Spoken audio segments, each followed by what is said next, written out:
శ్రీరామ జయ రామ జయ జయ రామ. శ్రీ చాగంటివారి శ్రీమద్ రామాయణ ప్రవచనము. అయోధ్యాకాండ. రాముని బుద్ధి ఎల్లప్పుడూ మంచివైపుకే పయనిస్తుంది. రాముడు మధుర భాషి, అందరితో అతి ప్రియంగా మాట్లాడే స్వభావం కలవాడు. రాముడు పూర్వభాషి, తానే ముందుగా ఇతరులను పలకరించేవాడు, ఇతరులతో అతి ప్రియంగా మాట్లాడేవాడు. ఈ అందము, ఈ మాట, ఈ ధోరణి, ఈ సాత్వికత, ఈ నిర్మలమైన మనస్తత్వము రాముడికి ఉంది. పూర్వభాషిత్వంను నేర్చుకుంటే అహంకారమును గెలిచినట్లే.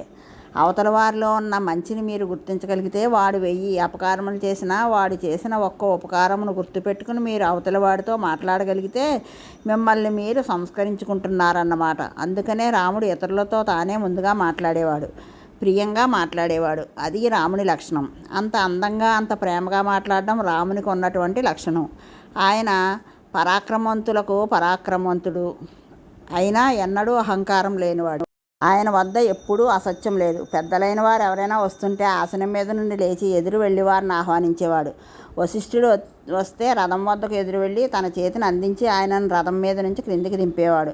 పెద్దల పట్ల రాముడు అంత జాగ్రత్తగా ప్రవర్తించేవాడు. ధర్మవిరుద్ధమైన మాట మాట్లాడేవాడు కాదు, శ్రేయస్కరము కాని పని చేసేవాడు కాదు. ఏ పని మనకి శ్రేయస్కరమో ఏది కాదో మన బుద్ధి నిర్ణయిస్తుంది, కానీ మన మనస్సు శ్రేయస్కరం కాని పని వైపుకి మనల్ని తిప్పేస్తుంది. ఇంద్రియముల పటాటోపములు ఎక్కువైనప్పుడు ఆ పని శ్రేయస్కరం కాదని తెలిసి కూడా తప్పు చేస్తాడు. శ్రేయస్కరం కాదని తెలిసిన తర్వాత ఆ పనిని విడిచిపెట్టడంలో ఒక గొప్పతనం ఉంది. అవతలి వారు ఎంత గొప్పవారైనా వారు ధర్మవిరుద్ధమైన మాట మాట్లాడితే రాముడు దానిని ఎన్నడూ సమర్థించేవాడు కాదు. ఇటువంటి మంచి లక్షణాలన్నీ రామచంద్రమూర్తి రక్తంలో కలిసిపోయాయి. వశిష్ఠ విశ్వామిత్రాది గురువుల శిక్షణలో పెరిగాడు. వారి చేత విద్య నేర్పబడ్డాడు. అవసరమైనప్పుడు యుక్తియుక్తంగా చక్కని ఉదాహరణలతో మాట్లాడగలిగినటువంటి నైపుణ్యము, సమయస్ఫూర్తితో మాట్లాడగలిగిన నేర్పు కలవాడు. గురువులు చెప్పిన విషయంలో అవసరమైనప్పుడు స్మరించగలిగిన నేర్పు కలవాడు. పెద్దలు నేర్పిన ఆచార వ్యవహారములను పాటించగల దక్షత కలవాడు. ఈ రాముని దగ్గర నేర్చుకోవలసిన గుణ సంపత్తి. ప్రాజ్ఞులైన వారిని, సత్పురుషులను రక్షించడం ఎలాగో రామునికి తెలుసు. ఎవరిని ఎక్కడ ఉంచాలో, ఎవరిని ఎలా నియమించాలో రాముడికి తెలుసు. ద్రవ్యాన్ని ఎలా ఆర్జించాలో రాముడికి తెలుసు. ఎలా ఖర్చు పెట్టాలో కూడా రాముడికి తెలుసు. ఆర్జన వ్యయములు రెండూ న్యాయబద్ధమై ఉండాలి. తనకి కావలసినంత ఖర్చు పెట్టుకోకుండా బ్రతికినవాడు తనకి తాను ద్రోహం చేసుకున్నట్లు. తనకు కావలసిన దానికన్నా అనవసరంగా ఎక్కువ ఖర్చు పెట్టినవాడు భావితరాలకు ద్రోహం చేసినట్లు.